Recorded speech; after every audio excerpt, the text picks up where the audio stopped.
Good morning, everyone. We ready to go? Okay, will the clerk please call the roll? Calling the roll for the Monday, October 16, 2023 Board of Control meeting. It is 11:02 a.m. We have James Boyle serving as an alternate for Meredith Turner. Present. Councilmember Dale Miller. Here. Trevor Meckler serving as an alternate for Purnell Jones Jr. Here. Nicole English serving as an alternate for Mike Dever. Here. Catherine Gallagher serving as an alternate for Chris Ronay, County Executive. Here. Michael Chambers, Interim Fiscal Officer, serving as Chairman. Here. Paul Porter. Here. We have a quorum. Okay, thank you. Next on our agenda is the review and approval of the minutes from October 10th. I will make a motion to approve. Is there a second? Second. Second by Mr. Paul Porter. All in favor to approve, say aye. Aye. Opposed? The minutes are approved. Is there any public comment? No public comment. Let's move to our first item. First item, BC 2023-632, Department of Public Works submitting an amendment to a contract with CBRE Incorporated for Real Estate Strategic Management Services for the period July 18, 2022 through December 31st, 2023, to extend the time period to December 31st, 2024, and for additional funds in the amount not to exceed $450,000. Good morning, Cuyahoga County Board of Control, and happy Monday. We're here to seek authority to amend a contract with CBRE. We, pursuant to an RFP, went out last year to obtain their services, which was a one-year contract, and it's now coming to a close. We'd like to continue that contract, and we're asking to be able to amend this in the amount of $450,000 for an additional year. Okay, Mr. Myers, thank you. Are there any questions from the board on this item? Yes. Councilman.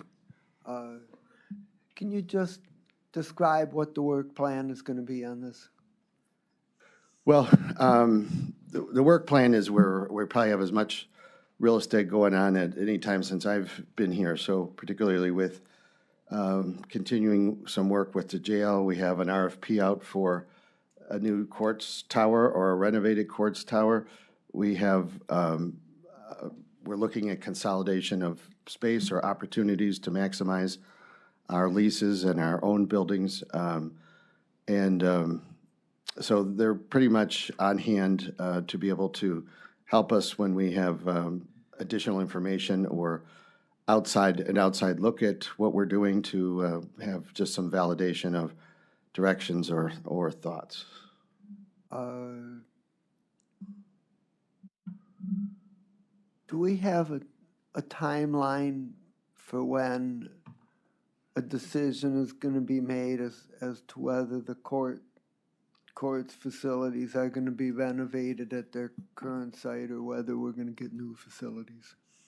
Mr. Chair, to the Councilman Miller, the RFP is due on October 26th, I believe, in a week or two anyhow. So usually it's a number of months just to, compare them and get them sized up before we'd have an internal recommendation to the executive, who then would be reviewing matters ultimately with council and seeking authority on a specific direction. So I'm sorry to have such a vague answer, but it really could depend on how many responses we have, how much we can, if there's a clear answer, that certainly speeds things up, but there's a lot of variables that we're not yet in our knowledge. So we sent an RFP looking for various alternatives, is that correct? Alternatives, which includes renovation as well. Uh-huh. Because I know that there's some very expensive items in the capital plan at the existing site, so we're going to have to make some decisions. And I think that that's all the more reason on some of these decisions, like the jail and such, that we're anxious to get as much finalized as soon as possible, so that we're not making decisions based upon. I thought there was. I'm not making decisions based that we're putting money into something we're not going to use, but obviously life and safety and issues could dictate that has to be done until new or renovated facilities are available. So we want to work with as much speed as we can, while being cautious and conscious of the largeness and significance of the decisions that are going to be taking place. Okay, well, those answers provide some guidance, so that's helpful. Thank you. Thank you. Are there any additional comments on this item? Mr. Boyle, please. John, and feel free if I'm asking a question that's above your pay grade, but Likely, fair enough. or IQ. I'm sure it'll fit fully within both of those, but it may be a little dicey. The court conversation will necessarily be one that will involve the city of Cleveland as a sharer of space at the Justice Center. Is it fair to say that in our conversations involving potentially other locations, that the city of Cleveland is at least cognizant of these conversations taking place? Yes. Yes, the initial approach to it that, we're moving on this is, but we don't know what options are out there. This is our opportunity to ask the marketplace to say, here's our problem, and what do you suggest as a solution? New, renovated, big, small. The city is aware of the RFP on the street and what we're asking for, and that we'll be coming to them once it closes to talk more. All of our stakeholders. I would caution and hope that those conversations would take place before we close, they've got a third of our. No, bill. I mean the RFP Oh, comes sure. in. Okay, fair enough. Okay, got it. All right, Yeah, fantastic. we can talk till we're blue in the face, but let's see what the marketplace has to show us, suggest to us, or have us look at it differently. And so we're anxious for this to come in to get that process more focused, and they'll be our partners. Of course, it could be their decision to go their own way too. No, and that would, But- that would allow the commentary about, speed to really take precedent, but knowing the city of Cleveland and the way that it oftentimes, I think, close your ears, Paul, I think our procurement is slow, I know theirs is. And so all that being said, what I don't want to see is if we're getting ready to move with post haste and find out that the city of Cleveland now needs to engage in an entirely lengthy and convoluted conversation about where their court's going to be. This conversation about our courts, our jails has been going on for half a decade, and their leadership on this issue is, in my opinion, has been absent. But nonetheless, I give the administration credit for moving forward, having the conversation move forward. Yes, I would agree wholeheartedly, and we have to engage them as early and as often as we can. Once we take this first significant step that's due by the end of the month. Seeing no further questions, I will make a motion to approve the item. Is there a second? Second by Mr. McAleer. All in favor, say aye. Aye. Aye. Opposed? The item is approved. Next item. Thank you all. Next item, BC 2023-633, Department of Public Works submitting an amendment to a contract with RL Hill Management Incorporated for the Cuyahoga County Men's Shelter Expansion Project for additional funds in the amount not to exceed $270,359. Good morning, Matt Reimer with the Department of Public Works. As stated, this amendment request is for the accumulation of construction changes to our contract with RL Hill Management, who is the builder for the Men's Shelter Expansion Project at 2020 Lakeside. That project is coming to a close, and this amendment picks up a variety of construction changes that were pending and are needed. Some design omissions, some changed site conditions, some additional repairs to the building envelope, and I can go into further detail, but it just picks up a lot of accumulated changes throughout the construction project. Thank you, Matt. Are there any questions from the board? Yes, what was the total project cost on this?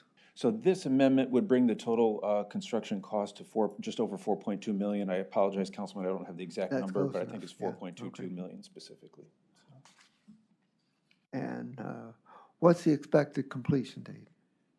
Hard to say, but very soon. And the only reason why it's hard to say is because we're expecting still our main air handler rooftop unit to be shipped.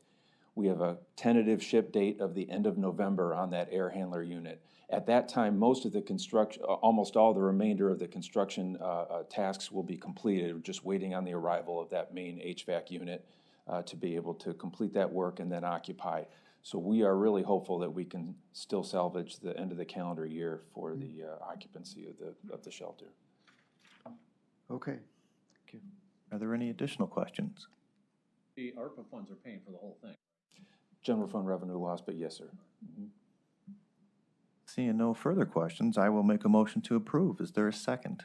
Second. Seconded by Councilman Miller. All in favor, say aye. Aye. Opposed? The item is approved. Thank you. Next item. Next item, BC 2023-634, Department of Public Works submitting an agreement among Board of Park Commissioners of the Cleveland Metropolitan Park District for anticipated revenue in the amount not to exceed $475,000 for sewer maintenance services and disposal of wastewater sewer grit for the period October 18, 2023 through October 17, 2026, effective upon contract signatures of all parties. Nicole English with Public Works. This is a revenue generating agreement, similar to what we have with our municipalities, but this is with the metro parks for us to provide sanitary services to them. And it's on an as-needed basis, and we bill them as we do service. Thank you, Ms. English. Are there any questions from the board? Seeing none, I will make the motion to approve. Is there a second? Second. Second by Mr. Paul Porter. All in favor, say aye. Aye. Opposed? The item is approved. Next item. Next item, BC 2023-635, Department of Public Works, recommending an award and submitting an agreement with Northeast Ohio Regional Sewer District in the amount not to exceed $75,000 for disposal of non-grit waste effective upon contract signatures of all parties for a period of 3 years. Nicole English again with Public Works. So this is our contract with the sewer district in order to take the discharge that we get when we pull it out of the sanitary systems. So we pay them to handle that from our trucks. And so the charges go back to the sewer funds depending on where the waste came from. Thank you, Ms. English. Are there questions from the board? Yes. What's the difference between grit waste and non-grit waste? I think some of it has to do with other hazardous things in that they pull out. Like if it has fish and stuff in it, it goes in one place, and then grit is normal, just dirt and that kind of thing. So there's some distinction there. And which costs more money to handle? Now you're challenging me. I'll have to check that for I you. would assume the grit. I don't know. You Can don't. dry the other stuff out, I thought. Jared worked This on the is- agreement. This is Jared Zabertowski from the Law Department. I believe the non-grit costs more. It requires a permitting system, and it's a little more specialized Yeah, that's no product, surprise. we'll say. And there are What I different would have concerns expected. Okay, okay, attendant to both. thank you. I'll move approval. Thank you. Moved and approval, seconded. All in favor, say aye. Aye. Opposed? The item is approved. Next item. Next item, BC 2023-636, Department of Information Technology submitting an RFP exemption, which will result in an award recommendation to SHI International Corporation in the amount not to exceed $5,294.34 for a joint cooperative purchase of 6 enterprise room connector basic licenses from Microsoft for the period October 16, 2023 through October 15, 2024, and submitting a purchase order with said RFP exemption. Good morning, Matt Ruby, Department of Information Technology. This is a new annual licensing agreement that I view it as a funnel. So it allows people using different hardware from different manufacturers to all be linked together into our Microsoft Teams. So the purchase is being viewed internally as an investment on the investment that we've already made into Microsoft, and it will allow us to replace existing equipment that we have and bypass what we're anticipating would have been a six-figure capital investment in the next couple of years. Thank you, Matt. Are there any questions from the board? Seeing none, I will make the motion to approve. Is there a second? Second. Seconded by Mr. Paul Porter. All in favor, say aye. Aye. Opposed? Item is approved. Next item. Next item, BC 2023-637, Court of Common Pleas, Juvenile Court Division, submitting an amendment to a contract with Case Western Reserve University Mandel School of Applied Social Sciences for the provisions of trauma training sessions and technical assistance to court staff for the period February 1st, 2020 through June 30th, 2023, to extend the time period to June 30th, 2024, to change the terms effective July 1st, 2023, and for additional funds in the amount not to exceed $5,500. Good morning. My name is Thomas Pipkin. I'm Director of Programming with Cuyahoga County Juvenile Court. I'm standing in this morning for Sharon Allen with our fiscal department. And as stated, this is an amendment to extend our current contract for one additional year and to add money to that contract. Okay, thank you. Are there any questions from the board? Seeing none, I will make a motion to approve. Is there a second? Second by Mr. McAleer. All in favor, say aye. Aye. Opposed? The item is approved. Next item. Next item, BC 2023-638, Court of Common Pleas, Juvenile Court Division, submitting an amendment to a contract with Equius Group LLC to provide diversity, equity, inclusion training sessions for court staff for the period May 1st, 2021 through June 30th, 2023, to extend the time period to June 30th, 2024, to change the terms effective July 1st, 2023, and for additional funds in the amount of $77,800. Yes, once again, this is an amendment that we're just including additional time and funds to the current contract. Thank you again. Are there any questions from the board? Seeing no questions, I will make the motion to approve. Is there a second? Second. Second by Councilman Miller. All in favor, say aye. Aye. Opposed? The item is approved. Next item. Court of Common Pleas, Juvenile Court Division, submitting an amendment to a contract with Grace Haven Incorporated for safe space housing services for court-referred youth for the period July 1st, 2022 through June 30th, 2023, to extend the time period to June 30th, 2024, to change the terms effective July 1st, 2023, and for additional funds in the amount not to exceed $50,000. Once again, it's an amendment just to add time and money to the current contract. Thank you. Questions from the board? Seeing no questions, I will make a motion to approve. Is there a second? Second. Second by Mr. Paul Porter. All in favor, say aye. Aye. Opposed? Item approved. Next item. Next item, BC 2023-640, Court of Common Pleas, Juvenile Court Division, submitting an amendment to a contract with Great Lakes Training Incorporated, the Center for Strength-Based Strategies for Motivational Interviewing Training Services for the period December 1st, 2022 through June 30th, 2023, to extend the time period to June 30th, 2024, and for additional funds in the amount not to exceed $60,000. Once again, this is an amendment to add time and money to the current contract. Great. Are there any questions from the board? Seeing no questions, I will make a motion to approve. Is there a second? Second by Mr. Boyle. All in favor, say aye. Aye. Opposed? Item approved. Next item. Next item, BC 2023-641, County Prosecutor submitting an RFP exemption which will result in an award recommendation to SHI International Corporation in the amount not to exceed $17,228.99 for state contract purchase of one each forensic password accelerator and forensic password kit for use by the Internet Crimes Against Children Unit, and submitting a purchase order with said RFP exemption. Good morning, Dave Terry, County Prosecutor's Office, Internet Crimes Against Children Task Force.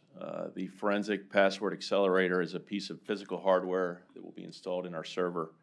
It will essentially allow us to leverage the power of that processor to decrypt various pieces of media that we will need to identify child exploitation offenders. We're seeing more devices that are locked, encrypted, that will hopefully allow us access with this device. And this will be funded through the federal ICAT grant that we received from the Office of Juvenile Justice and Delinquency Prevention. Great, thank you. Are there any questions from the board? You need warrants and stuff to do? I assume you do, right? This will be after we've served the warrant, yes, and obtained the evidence. Any additional comments? Seeing none, I will make the motion to approve. Is there a second? Second. Seconded by Ms. Nicole English. All in favor, say aye. Aye. Opposed? The item is approved. Thank Next you. item. Next item, BC 2023-642, Prosecutor's Office submitting an amendment to a contract with Gene by Gene Limited for forensic genetic genealogy, DNA analysis, and searching services, including research and analysis for unsolved sexual assault and homicide cases in connection with the FY 2019 Bureau of Justice Assistance Sexual Assault Kit Initiative and FY 21 Prosecuting Cold Cases Grant Programs for the period August 17, 2020 through August 16, 2023, to extend the time period to August 16, 2025, and for additional funds in the amount not to exceed $25,000. Thank you. Mary Weston from the County Prosecutor's Office. We have an existing contract with this vendor, Gene by Gene. We are seeking to extend it and to add funds from a additional funding source. That funding source is the 2021 Prosecuting Cases Using DNA grant. The reason we want to add funds from this particular grant is to allow us to apply genealogy to homicides. Up until now, we've been applying it to sexual assaults. Great, thank you, Mary. Are there any questions from the board? Yes. How would genealogy information be useful in homicide cases? As we review some of these unsolved crimes, sometimes there is a DNA profile on a piece of evidence that, by all accounts, our investigation suggests is the DNA of a perpetrator or somebody of interest, but we don't know whose profile it is.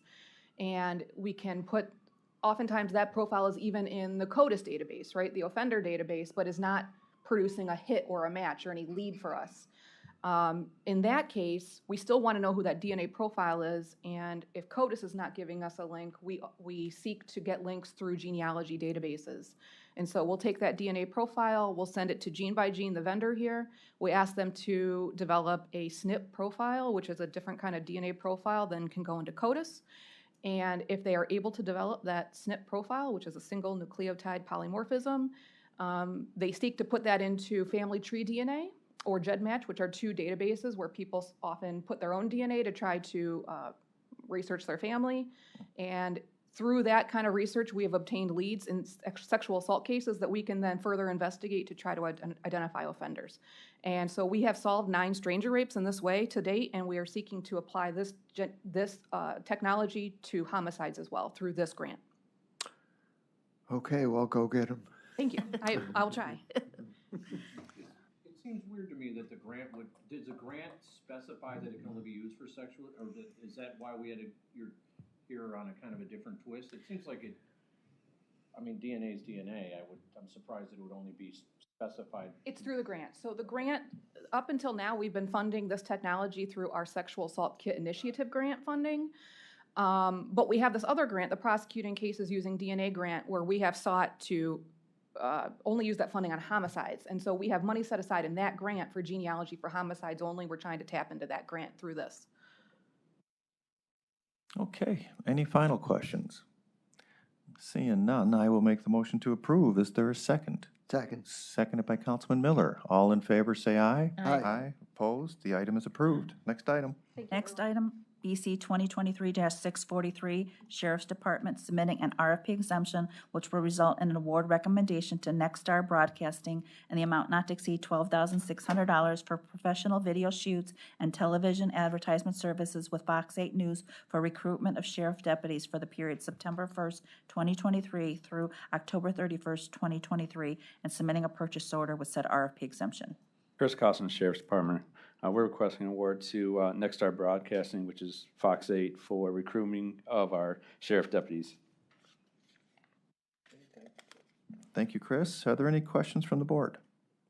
How did you choose that, Fox 8? I have a HR here. She could speak to that. I mean, it's not a lot of money. I'm just curious. I mean, with the data that says it better hit. Good morning, LaTanya Jackson-Williams, Human Resources. We did meet with multiple news stations. They broke down the targeted areas and the percentage of the viewers that it would reach, and Fox 8 percentage was higher of the viewers that it would reach. You contact the other broadcasters, so it's got it. Yes, yes. Are there additional questions on the item?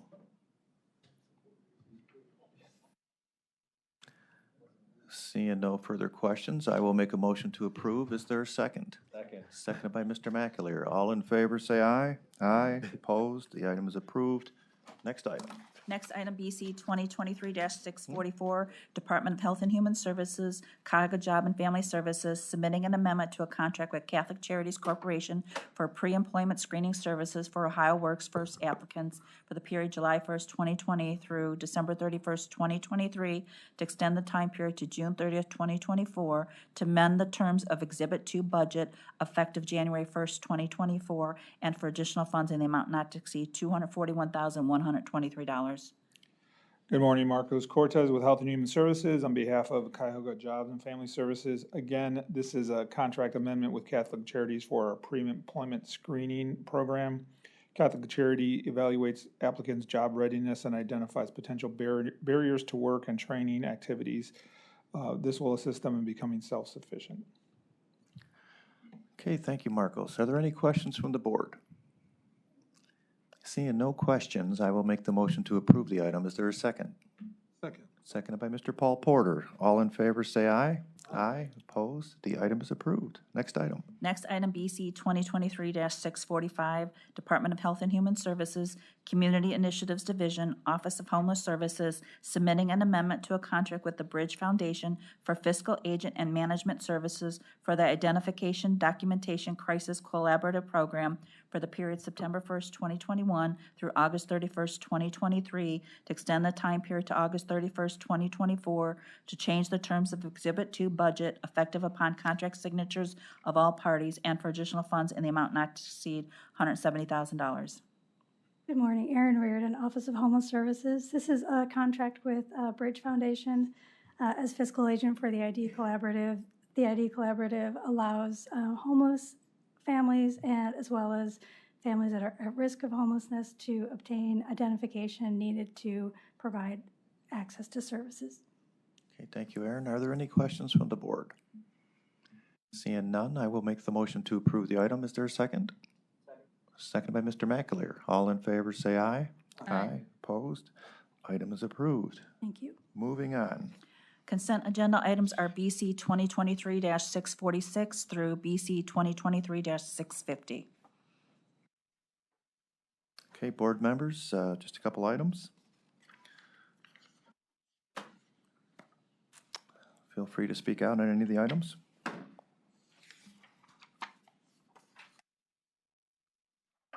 Okay, I will make the motion to approve today's consent agenda items as listed. Is there a second? Second. Second by Councilman Miller. All in favor to approve, say aye. Aye. Aye. Opposed? The items are approved. Moving on to other business? No other business? Any public comment? No public comment? I will make the motion to adjourn. Is there a second? Second. All in favor, say aye. Aye. Opposed? We are adjourned. Thank you.